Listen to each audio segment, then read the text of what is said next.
We glorify your name. We glorify your name. See what you me, see what you me. We gathering here, guys, to remember Buhle Buhle. They were both members of EFU and activists, spoken word artists, people who believe in written art, and they passed away in 2006. Buhle died on the 1st of April 2006 at the age of 25. And she left behind her mom and her son and her father. Her son was young at that time. He's now 14 years old. And then her mom, she died on the 1st, and it was her mother's birthday. It was the most saddest period for most of us who knew her and also who knew Buhle. And at the time we were thinking more about Umtanake, because once the mother of the child is no longer there, people worry about how is the child going to grow up and who's going to take care of their child, especially if a person was a lesbian and you wonder where the girlfriend was, if the girlfriend was still in her life, and so on and so on. I didn't know the people that we are remembering, and I guess I came into the activism world way too late when they had left the world. But I feel Uguti, remembering them, it's important, because now we do remember Abantu Uguti. They paved a way for us to be where we are today as LGBTIs, as lesbians, to be visible, to learn how to raise our voices and to stand strong and say we are here and we're here to stay. I was in 2006 when they both passed on. I was actually still 15 at that time. So it proves that, you know, life it's something that needs to be cherished.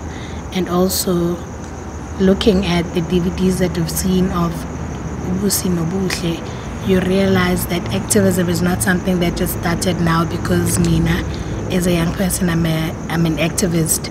So it says to me that activism has been there for a long time, and actually written activism has been there. So for me, it means that it pushes me to even write more and be active. The people that have fallen, but more importantly, I want to thank them for their activism, especially in HIV and AIDS, because it's been stigmatized a lot, and a lot of people are scared to come out, and even if they don't have to come out, but a lot of people don't go and test and know their status. But for the fact that they came out and said, this is who I am, I'm a lesbian woman and I'm HIV positive, and they stood and, you know, they believed in that, and they did their best, I guess, until, well, death came to their side. And more importantly, I'd like for us to not just talk about activism as in gays and lesbians or homosexuality, but HIV and AIDS, it's still there. A lot of people are still dying. Can we continue to talk about it? I haven't met them, both of them, but I feel that I have met them because through the journey of visiting their parents, like from calling Magabuhle, no Magabusi, and speaking to them over the phone, I felt, you know, that I've met them. And also as a parent myself, as a lesbian mom myself, I feel I do not want to get lost in history as well if I should pass on. I do not want to get lost in paperwork when anything should happen to me.